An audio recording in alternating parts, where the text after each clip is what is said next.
Abra a Bíblia. Evangelho do Senhor Jesus, segundo escreveu o apóstolo João, versículo 14. João não o Batista, mas o evangelista. Nós lemos os primeiros versículos que são muito bem conhecidos. Este texto, e eu escolhi um tema.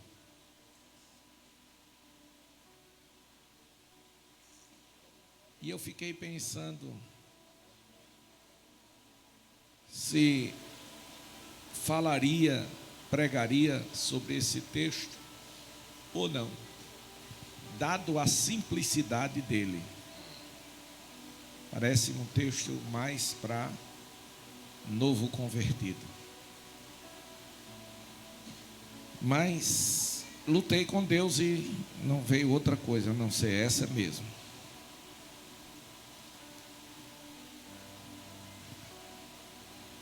Foram as palavras de Jesus, estava próximo ao Calvário.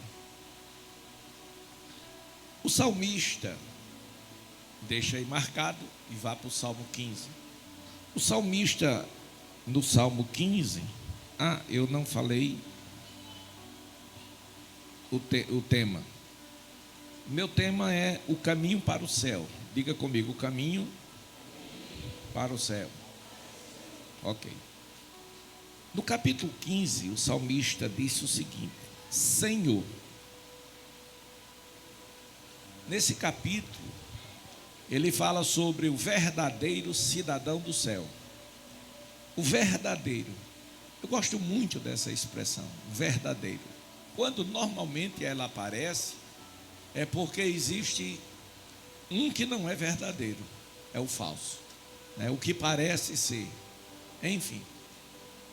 Então ele trata, o salmista Davi, ele trata do verdadeiro cidadão do céu, porque nós temos cidadania terrestre através dos nossos pais e temos cidadania celeste através da água e do Espírito, aquele relacionamento do doutor Nicodemos com Jesus. O Senhor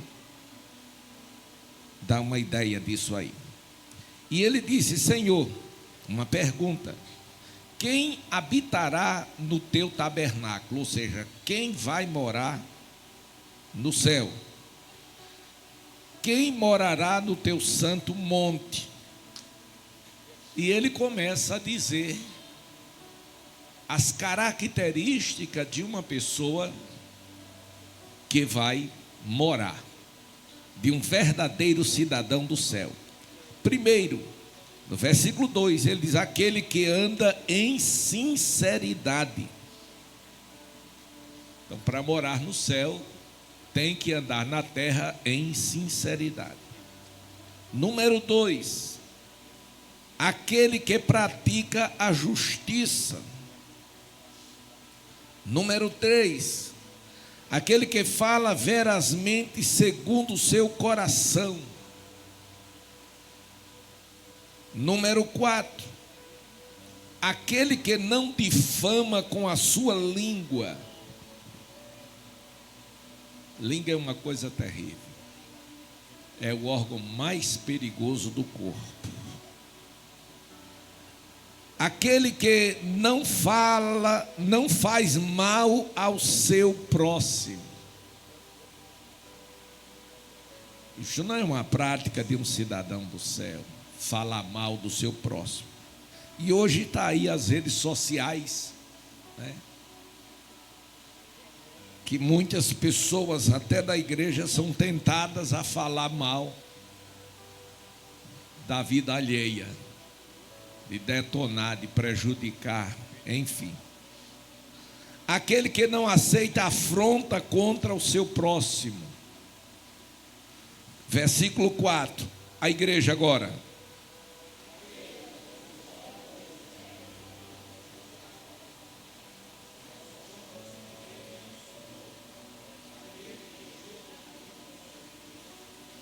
Não muda. Interessante esse versículo, que diz o seguinte: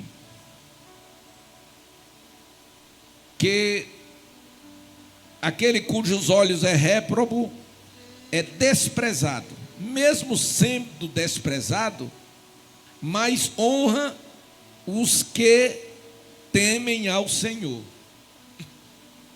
Mesmo desprezado, mas honram aqueles que temem ao Senhor. Versículo 5. Bora? 1, 2, 3 e já.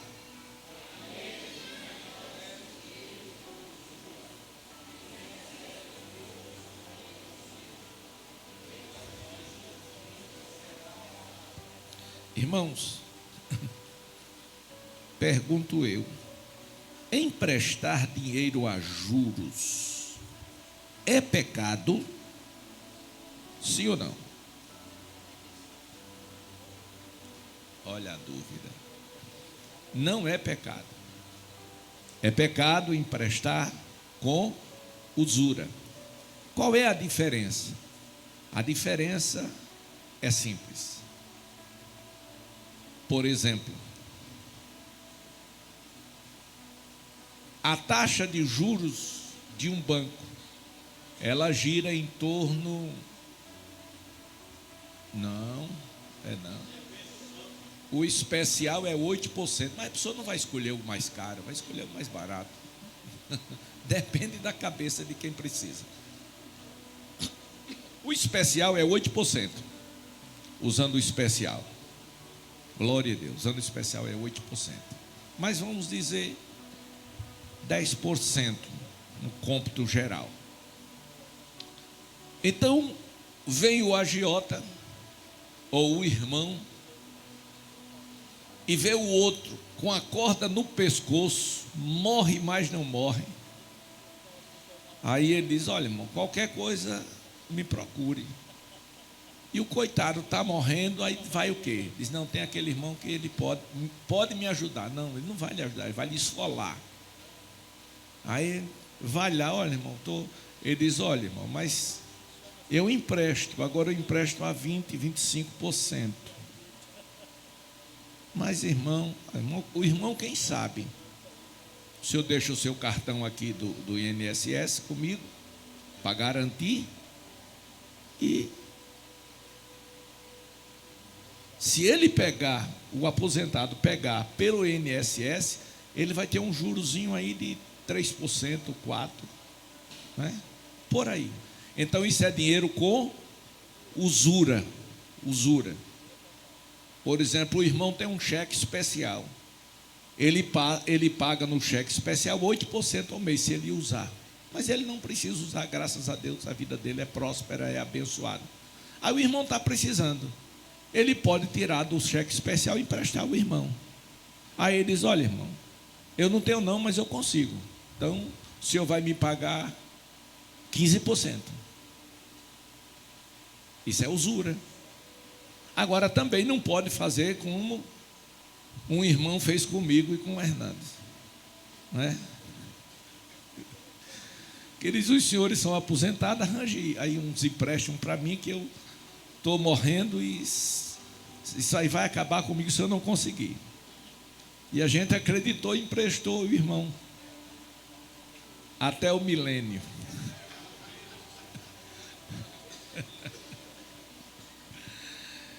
E outra pessoa pediu emprestado e mudou de igreja. Mas é a vida. O caminho para o céu. Jesus estava voltando para o céu. Terminou a sua jornada aqui na terra. Mas ele terminou muito bem, graças a Deus. Propositalmente, eu não sei se você observou, eu peguei uma tradução da Bíblia, que no versículo 3 de João 14, diz assim: e se eu for, e vos preparar lugar, virei outra vez, se eu for. Isso é um princípio de possibilidade.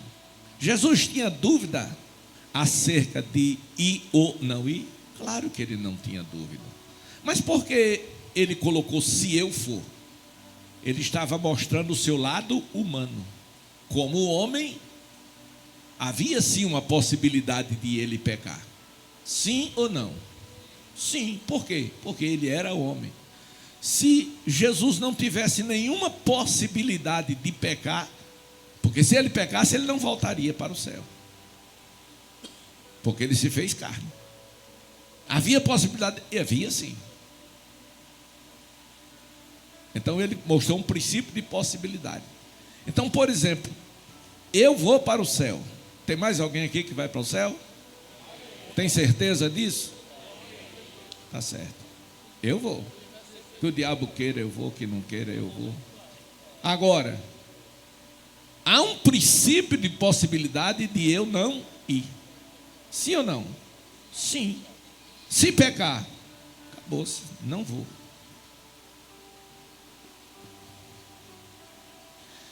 Então, o caminho para o céu, ou seja, a estrada, a trilha, a vereda, a direção que nós estamos tomando para o céu. Ou seja, a nossa caminhada aqui na terra é uma caminhada que começou no Calvário e terminará no céu, na glória. Quer seja pelo arrebatamento, quer seja pela morte. Salomão, em Provérbios 14, versículo 12, o irmão vai aí colocando na tela, ele disse algo muito interessante. Ele disse assim: há caminhos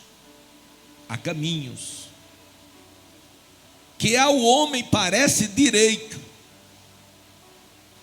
mas o fim dele é o caminho da morte.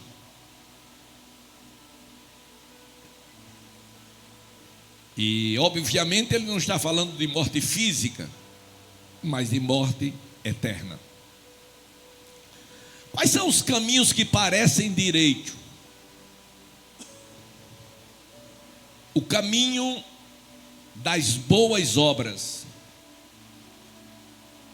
Vocês precisam conhecer o caminho das boas obras. Tem um segmento religioso que tem o melhor modelo de boas obras e é bem aceito na sociedade e parece que é o melhor caminho. Por quê? Ninguém como eles fazem tão bem as obras sociais como eles não. A demonstração de amor, de carisma, enfim, o acolhimento. Porém, parece direito, mas não é.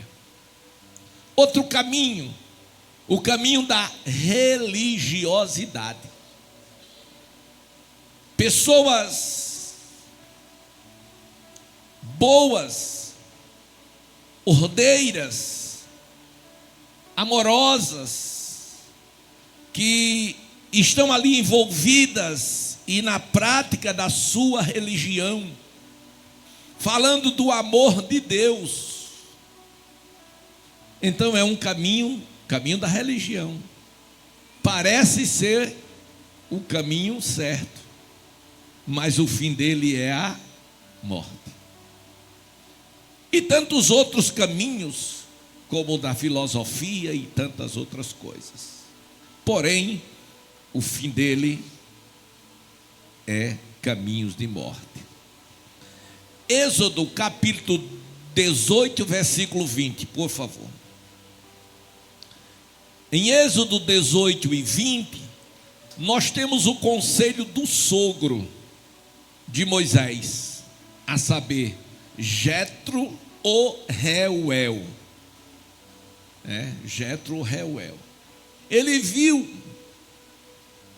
o trabalho, o desempenho de Moisés em ajudar o povo naquela caminhada para Canaã. E ele percebeu que se Moisés continuasse fazendo o que estava fazendo, ele iria desfalecer, ele não iria suportar. Por quê? porque ele queria fazer tudo sozinho. Ou seja, aos olhos dele não havia ninguém à altura ou capaz de fazer o que ele estava fazendo. E às vezes nós somos tentados a achar que só nós podemos fazer. Não. Então, veja o que foi que ele disse a Moisés. Colocar aí em tela, Êxodo 18 e 20. O que é que diz? Disse Jetro a Moisés: declara-lhe os estatutos e as leis, e faz-lhe saber o quê? O caminho em que devem andar, e a obra que deve fazer. Ou seja, o que ele aconselhou a Moisés foi a ensinar a ser feito. O verdadeiro líder, ele precisa sim ensinar o povo a fazer. Por quê? Porque ninguém é insubstituível. E vai haver um momento que aquele líder vai cansar, não vai poder mais. E agora? O povo vai ficar sem? Não. Vamos juntando as peças. Salmo 27, versículo 11. A igreja. O Senhor Deus, ó Senhor Deus, ensina-me a fazer a tua vontade.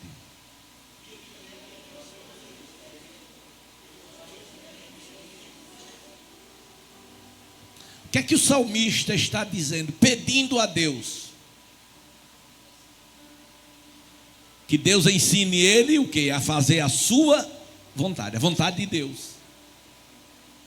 E ensine ele o que mais? A dirigir a vida dele, a guiar por um caminho seguro. Por quê? Por causa dos inimigos. Nós temos inimigos. Por incrível que pareça, o crente mais pacato que tem aqui, ele tem inimigos. Alguém que está espreitando a vida dele. Então nós precisamos de um caminho seguro. E só quem nos conduz por este caminho seguro é o Senhor. Salmo 37, versículo 5. 37, 5, o que é que diz?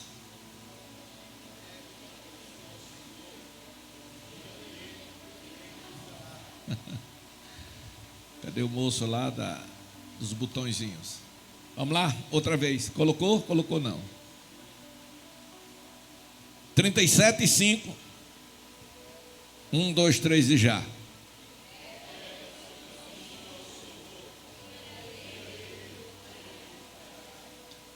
Fazer uma entrega.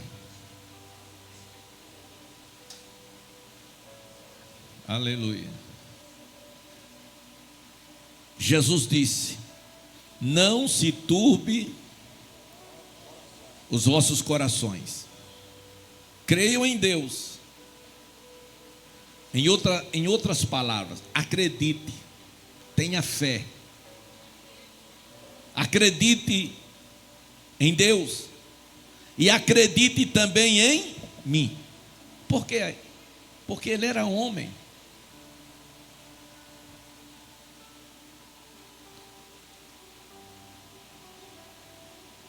E ele fala: na casa do meu pai há muitas moradas.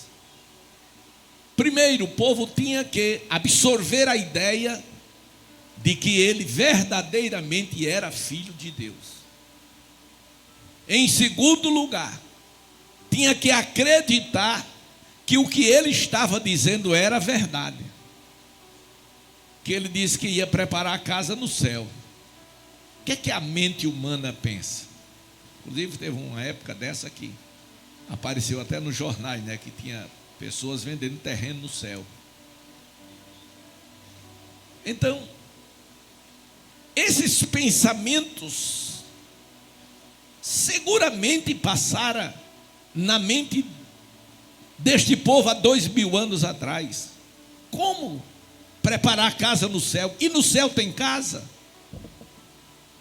Mas era exatamente os ensinos, a convicção com que ele falava, a certeza que ele dava, que levava as pessoas a acreditar nele, de sorte que a própria vida para ele já não tinha valor, porque o certo ou o melhor era estar ao lado dele. Deixa eu dizer uma coisa que parece-me que não tem muito nexo eu estar dizendo o que eu estou dizendo. E eu vou dizer por que eu estou dizendo. Porque nós somos discípulos de Jesus. E você pode dizer: pastor, mas eu não. Eu não desacreditaria. Pastor, eu não faria, eu não teria este comportamento. Bom, vamos ver. Jesus disse: e se eu for e vos preparar lugar, virei outra vez e vos levarei para mim mesmo, para que onde eu estiver, estejais vós também. Versículo 4, a igreja, 1, 2, 3 já. Cochilou. Vamos lá, versículo 4, 1, 2, 3, a igreja.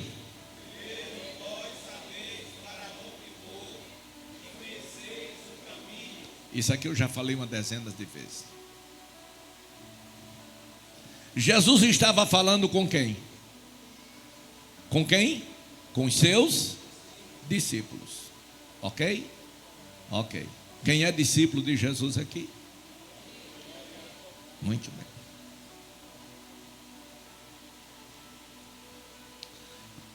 Pergunta número 1.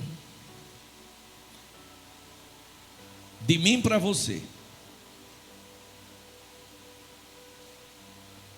Você conhece o caminho para o céu? Você conhece o caminho para o céu?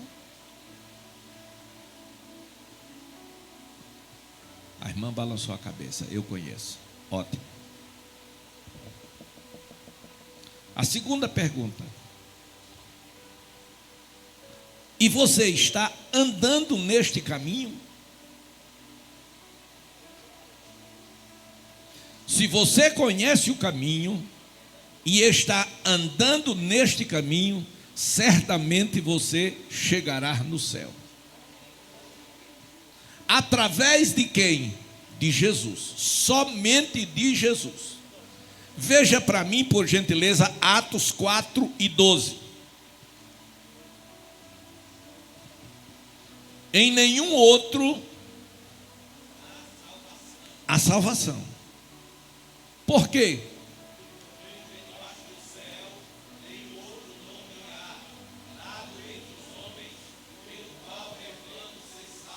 Isso. Então, somente por meio ou através de Jesus é que nós chegaremos no céu. Isso é muito simples. É não. Tem muitas pessoas na igreja que acha pelo fato de estar na igreja e numa igreja séria, vai para o céu.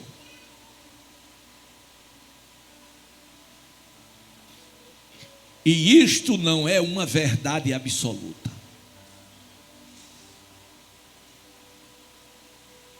Não é por você estar na igreja que vai para o céu. Existe alguma coisa que nós precisamos discutir sobre o céu, sobre o caminho para o céu.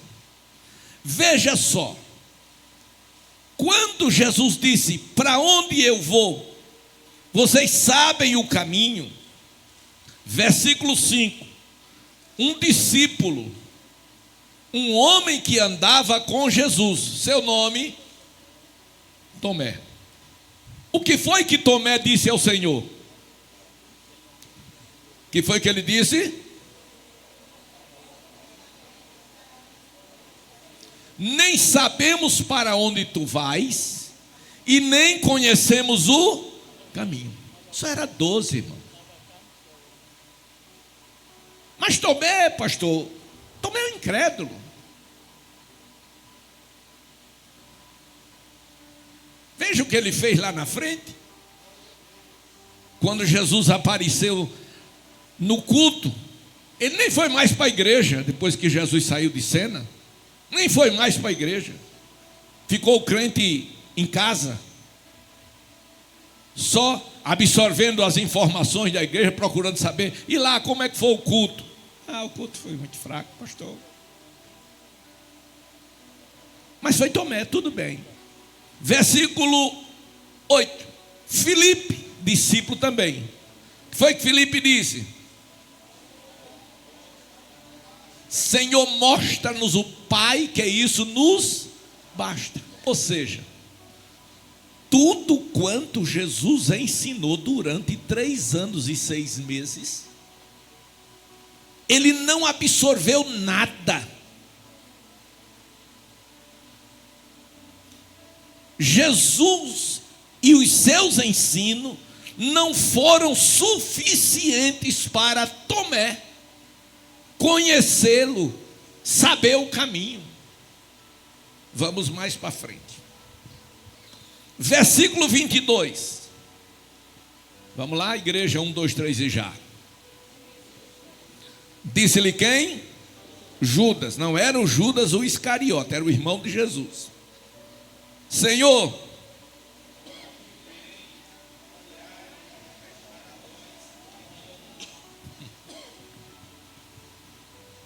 o Senhor está vindo da onde? Isso são as questões deles.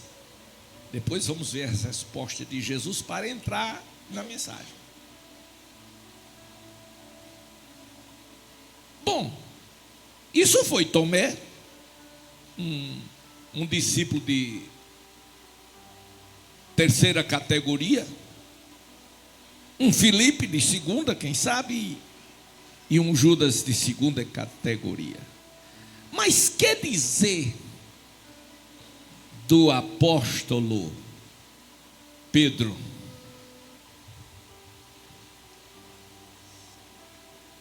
O homem que estava mais perto de Jesus e em todos os momentos de relacionamento entre Jesus e Deus, Pedro estava lá.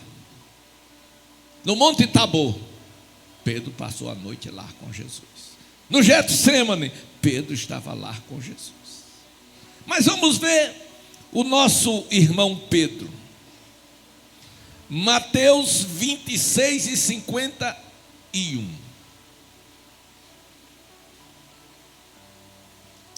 Aleluia.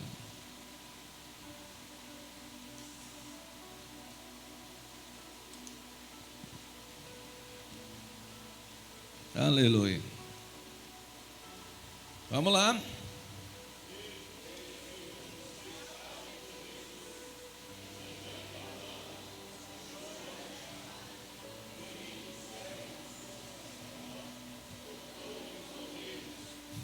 Esse é o nosso irmão querido, irmão Pedro.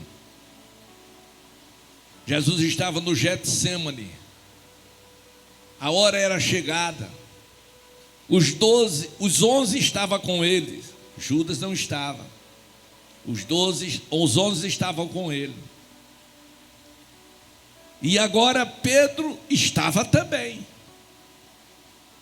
E os soldados chegaram. E quando correram para prender Jesus, Pedro fez o que, irmãos? Levantou as 2 mãos e fez uma oração poderosa. Não, fez não.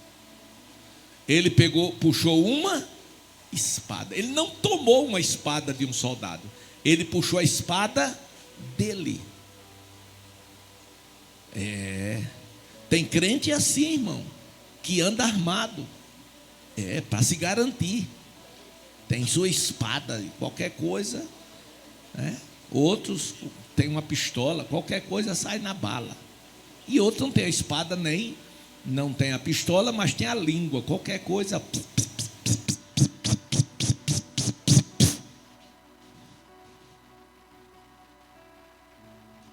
Será Pedro? Quer dizer de Judas, o Iscariotes, aquele que sentava à mesa com Jesus e comia no mesmo prato a mesma comida, aquele que estava na comissão dos 12, aquele mesmo que esteve na comissão dos 70, aquele que via Satanás como raio cair do céu, aquele que tinha uma grande responsabilidade na tesouraria de Jesus, de tomar conta do tesouro. Quer dizer de Judas, segundo alguns eruditos, era o mais intelectual do grupo, o mais preparado tecnicamente, glória a Deus, academicamente, aleluia. Mas ele agora se decepcionou com Jesus. Ficou decepcionado. Você já se decepcionou com Jesus alguma vez? Tomé, Judas se decepcionou. Mas pastor, ele se decepcionou com Jesus como? Porque ele pensava que Jesus veio para redimir Israel. Ele pensava que Jesus veio mudar o sistema político. Jesus não fez isso. Não foi isso que ele veio. De sorte que ele disse: o meu reino não é deste mundo. Se o meu reino fosse deste mundo, os meus servos pelejariam contra ele. Não. Mas Judas, ele entrou no Getsêmani também. Só que ele não entrou só. Mateus 26, 47. Glória a Deus. Chegou Judas, que era um dos discípulos, e com ele uma grande multidão com espadas e porretes. Irmãos,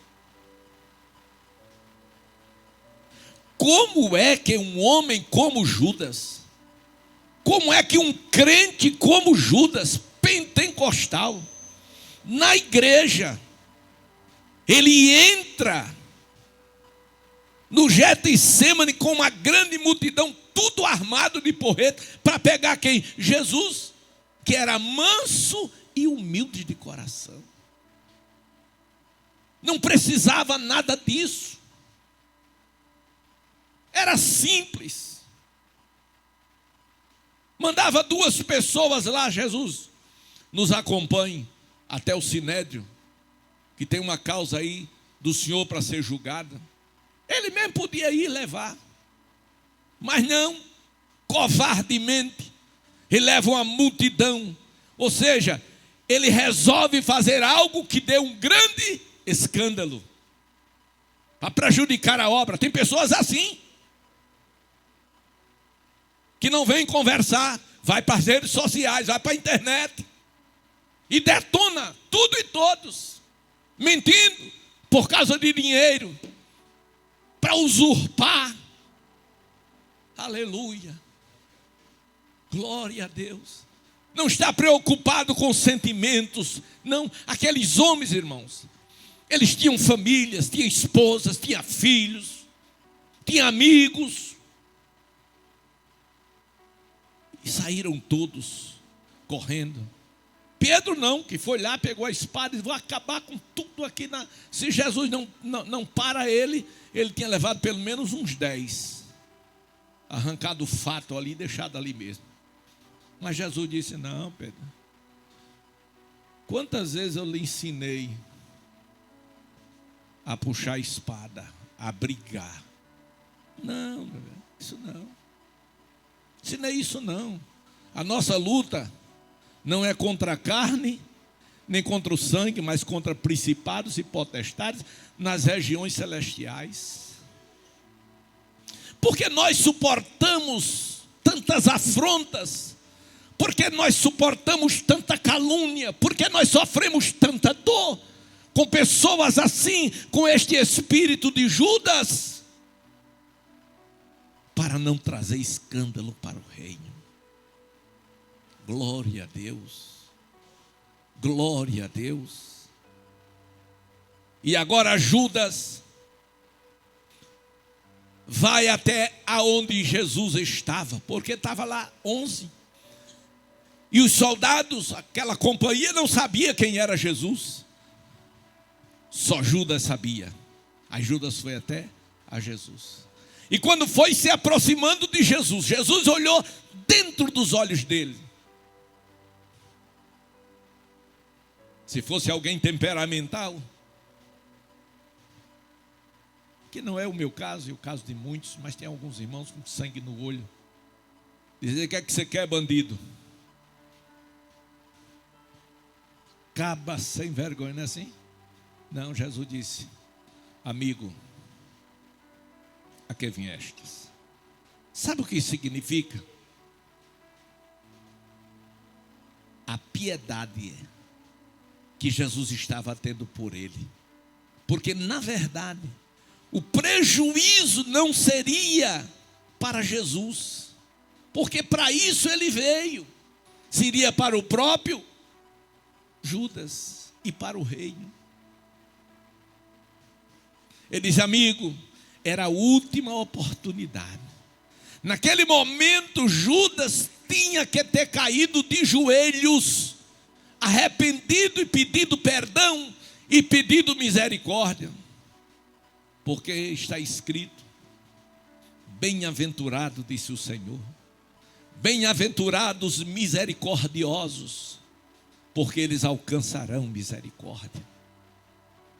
Lembra-se de Davi, perseguido implacavelmente por Saul, que queria matá-lo.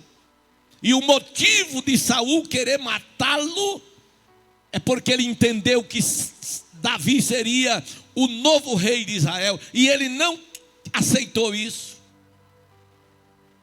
E por isso ele se levantou contra, para matar Davi, que estava ao seu lado em todas as circunstâncias, e foi a guerra por ele. E o que acontece? Na caverna de Adulão, chegou Saul com a sua comitiva procurando Davi. Só que Davi estava na mesma caverna, tinha entrado pelo outro lado. Ele entrou por um lado e foi sair pelo outro, com o seu moço, soldado ao lado. Quando chegou na frente, Saul estava dormindo. E ele pegou a espada de Saul.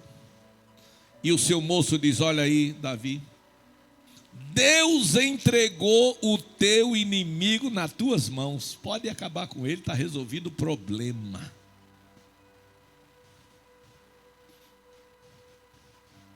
Davi pegou a espada e cortou um pedaço da orla das vestes de Saul, e o coração dele doeu. Porque o justo, ele não pratica o mal, ele tem sentimentos, ele tem coração.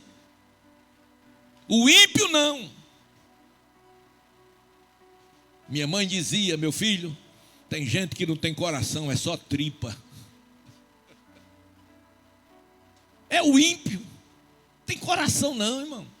Ele não quer saber das tuas lágrimas, não quer saber do teu sofrimento, não quer saber se vai lhe prejudicar, não quer saber se vai lhe matar. Não, é isso que ele quer mesmo: ver você chorando, ver você sofrendo, ver você humilhado, ver você na lama.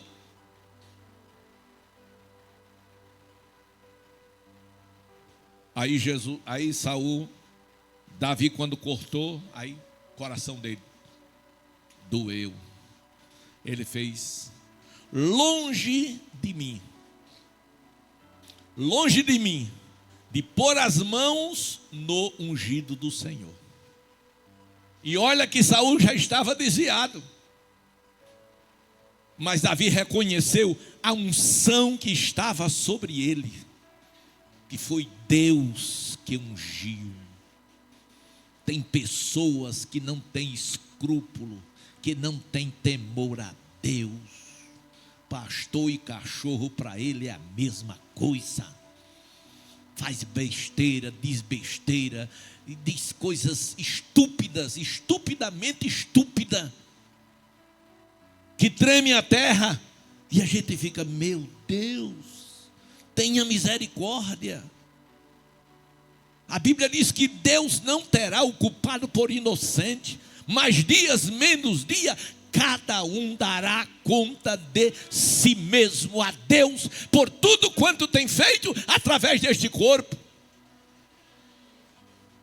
Não pense, irmão, que Deus está dormindo de olhos fechados, que Deus não está vendo nada, ou que Deus não vai fazer nada. Vai.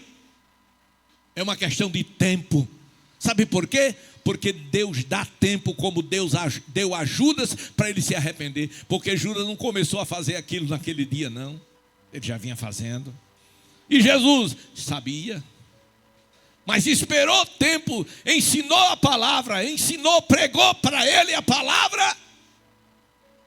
Mas ele não se deu por avisado. O coração endureceu. Glória a Deus. E quando Saul saiu dali, quando saiu Davi, desceu para o vale e chamou Saul. Saul, quando saiu, tinha parte das suas vestes cortada. E ele diz: olha, Saul, hoje Deus me entregou você nas minhas mãos. Mas longe de mim de pôr a mão no ungido do Senhor. Eu, Saul, sou como um cão morto. Glória a Deus. Aí Saul chorou. Chorou de remorso, mas não se arrependeu. Porque tem pessoas assim que choram, mas é remorso e não é arrependimento. E o que muda o homem não é o remorso, é o arrependimento. Aleluia. Glória a Deus. Então Jesus disse: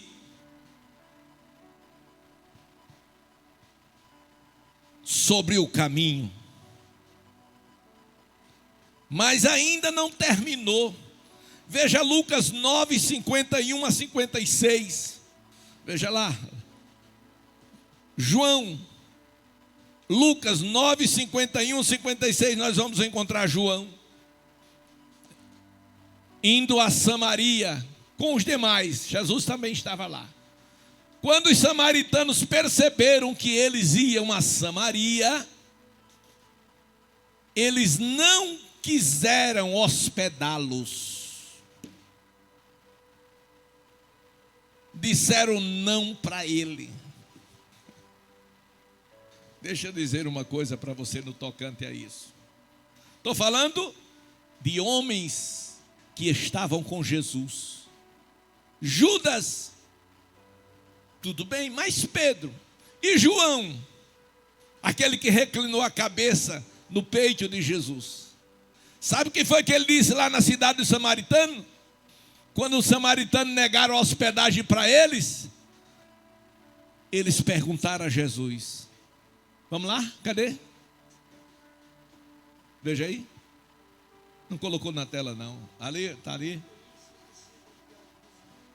Tiago e João perguntaram a Jesus. Isso, o Senhor. Isso. Pronto. O Senhor quer que a gente faça uma oração e faça descer fogo do céu e queime toda essa cambada de gente ruim e essa cidade também? Que oração infeliz, meu irmão. Quem era eles? Quem era? João e Tiago. Os mesmos que estavam no Monte Tabor com Jesus, na transfiguração, que viu a manifestação da glória de Deus no rosto de Jesus, nas vestes de Jesus.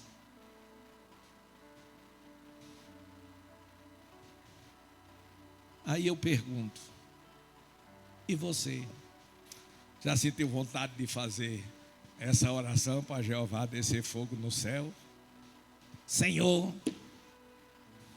desça fogo no céu neste homem ruim que está perto de mim.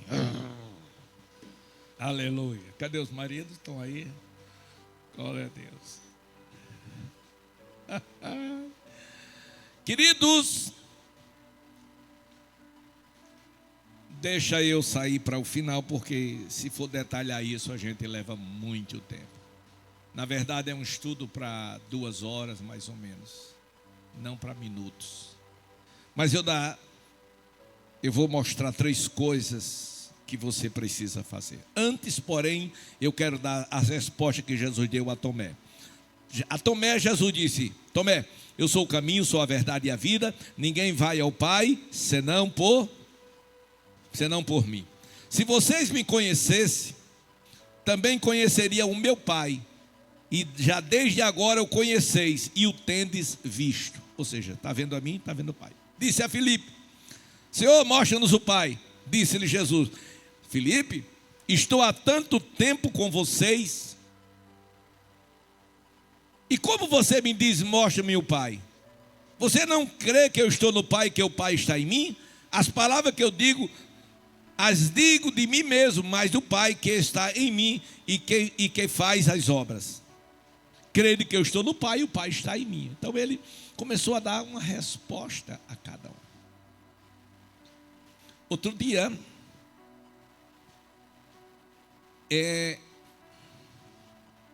fizeram uma pergunta para mim e eu dei essa resposta, esse texto como resposta. Eu disse: há quanto tempo eu estou com vocês no Rio Largo? Há quanto tempo? 26 anos. Ótimo. Em 26 anos você não me conheceu ainda? Se em 26 anos vocês não me conheceram ainda, não vai conhecer mais. Que eu acho que 26 anos é uma vida.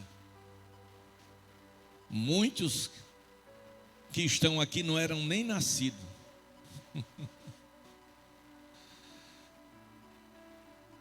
Aleluia. Então você não precisa de ninguém chegar para você para dizer de mim. Não, você já conhece. A quem não conhece, tudo bem. Não conheço o pastor Arnaldo, eu vejo falar dele. E normalmente quem vê falar de mim, nunca vê falar ruim. Só quando Judas passa por lá, o Iscariote. Não é o irmão de Jesus. Aleluia. Mas deixa para lá. Vamos embora. Vamos para o céu. Quem vai para o céu comigo? Isso. Primeiro, a primeira coisa que faz aquele que está no caminho com Jesus.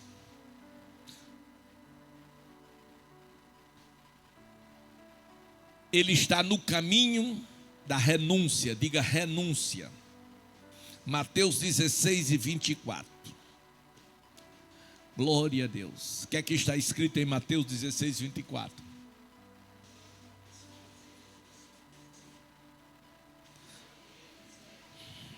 Se alguém quiser vir após mim, número 1.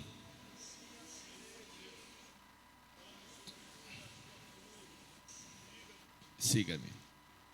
Então, irmãos, isto é o poder de renúncia. É você deixar tudo aquilo que você até gosta e até quer fazer, mas por amor a Jesus, aí você não faz.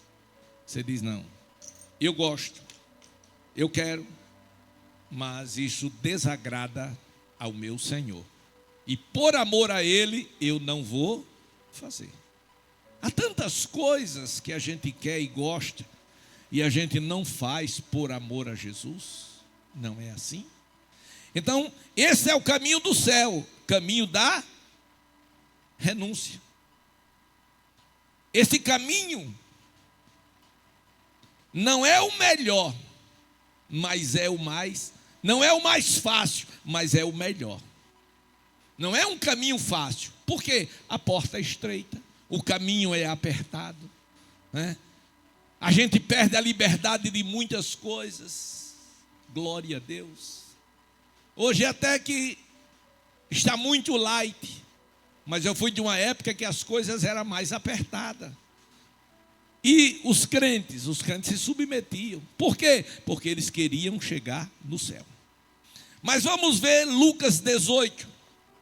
Lucas 18, 18 a 30, conta a história de um jovem advogado muito rico.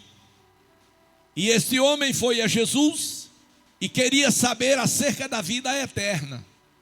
Glória a Jesus. Aí a primeira pergunta de Jesus a ele: você sabe os mandamentos? Aí ele riu. Disse: sim, Senhor. Desde menino, desde criança, que eu conheço os mandamentos. Não matarás. Aí Jesus fez a citação.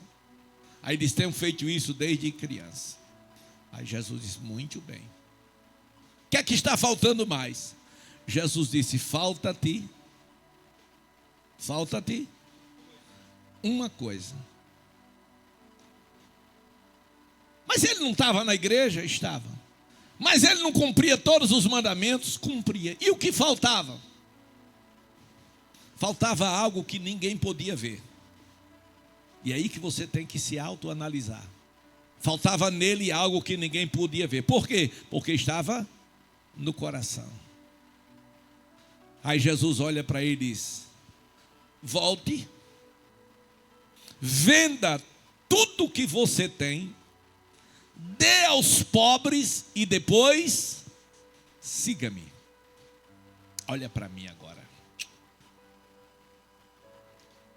Se fosse você,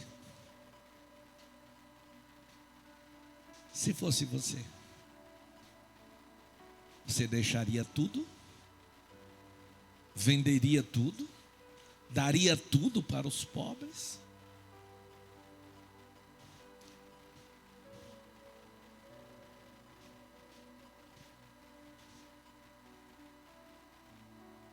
É algo muito sério. Bom,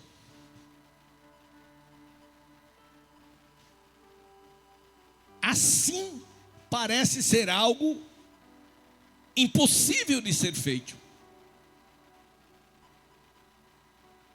Assim,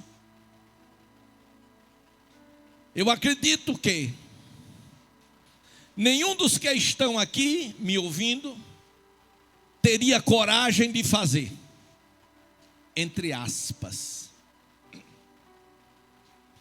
É só a gente ver como começou a história. A história começou com ele se encontrando com Jesus e dizendo: bom mestre. Bom mestre. Bom, se você acredita que eu sou bom, estou conjecturando agora. Se você acredita que eu sou bom, você vai me provar agora. Sou bom ou não sou? Ah, Jesus é bom. E por que quando faltam as coisas você murmura? Você reclama. Você xinga o marido. Eu tenho autoridade para falar sobre isso. Outro dia, eu falando sobre isso, aí um irmão, depois do culto, me procurou, disse: pastor, porque o senhor não entende. O senhor tem um carro bom, bonito. Aí começou, e eu deixei que ele falasse. Quando ele terminou, eu digo: verdade. Mas antes do carro bonito, eu andei a pé quilômetros atrás de uma alma. Antes do carro bonito, eu passei 2 anos sem tomar uma xícara de café, porque não tinha dinheiro de comprar uma xícara de café. tinha na outra rua por trás da minha casa, tinha um capim santo, que nasce em todo canto, né? Ali é santo mesmo. Aí eu só tomava capim santo. Glória a Deus. Uma prova só Deus dá causa. Glória a Deus. E quando foi um dia, eu fui para uma vigília. Foi um pessoal de Maceió para lá, para o interior. E estava na vigília em outra cidade. E eu fui, eu digo, não, preciso orar. Isso é falta de oração. Essa prova é falta de oração. E eu fui orar. Glória, fui para aquela vigília. Só que no dia anterior da vigília, tinha uma cristaleira, né? Aquele móvel que bota todos os pratos, xícara, dentes. Você não sabe, né, que eu estou falando, a cristaleira. Aí o Anderson era pequenininho, ele subiu na cristaleira para pegar não sei o que, a cristaleira veio, aí ele pulou e não ficou um prato inteiro, quebrou tudo. Aleluia, eu digo, melhorou. Aí eu digo, não, tem que orar. Aí fui para a vigília, passei a noite na vigília. Quando terminou a vigília, aí aqueles irmãos de Maceió, inclusive empresários e tudo, irmão Arnaldo, eita, que alegria, pepepe. Aí um deles, mais próximo de mim, dizia, irmão, olha, vai todo mundo hoje tomar café na casa do pastor Arnaldo, do irmão Arnaldo, que eu não era obreiro ainda não. Vai todo mundo para a casa dele tomar café lá. E agora? Nem tinha o café, nem tinha a xícara, nem o copo descartável tinha. Tinha sido naqueles dias que tinha quebrado tudo. Mas eu fiz tanta ginástica, tá certo? E terminei que eu dei um drible em todo mundo e não fui para casa. Glória a Deus. E o pior não é nada. Depois,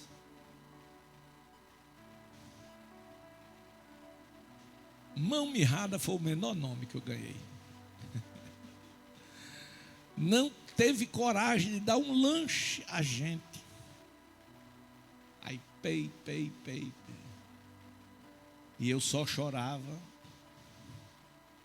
Olhava para o céu e digo, Senhor, tenha misericórdia de mim. Isto eu já na obra, irmão. Isso era na obra. De sorte que um dia, eu de joelho dobrado, não sabia mais como orar, chorando. Aleluia. Aí eu já tinha sido separado. Na minha separação, minha esposa não foi. Por quê? Porque não tinha roupa.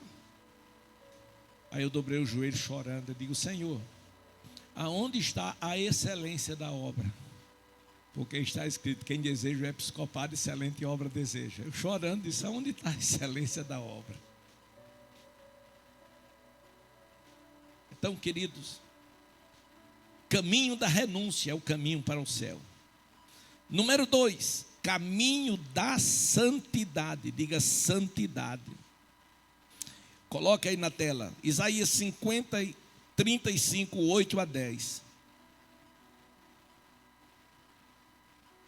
Glória a Deus, aleluia. Caminho da santidade. Isaías 35, 8 a 10. Vamos lá? E ali, 1, 2, 3, igreja.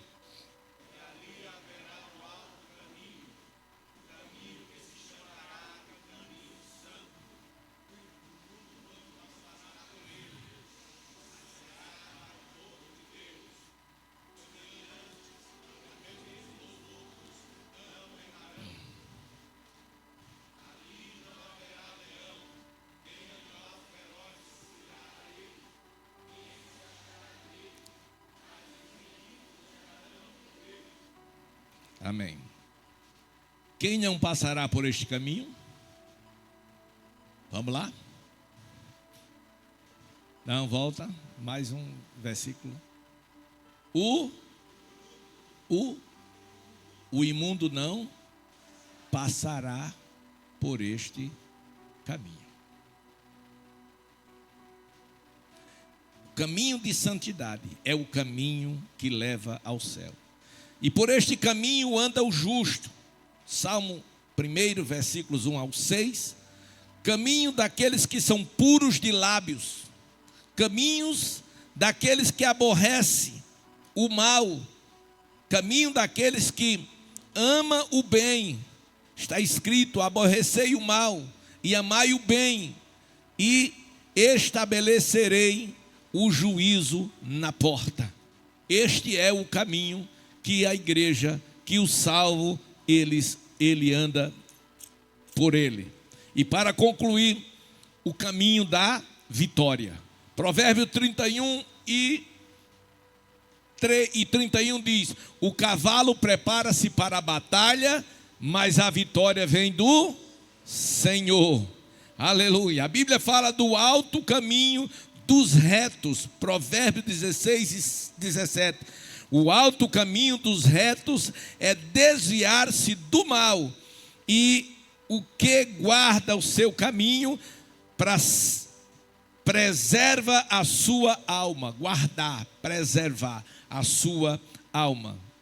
Concluímos com: o caminho da vitória é o caminho feito por um crente compromissado, aquele que tem compromisso com Deus. O caminho da vitória é o caminho de crentes disciplinados, glória a Deus. Caminhos esse que leva o crente a viver segundo a vontade de Deus. O caminho da vitória é o caminho que os crentes têm os lombos cingidos, os crentes andam na vontade de Deus e são dirigidos, são guiados pelo Espírito Santo. Amém? Caminham para o céu.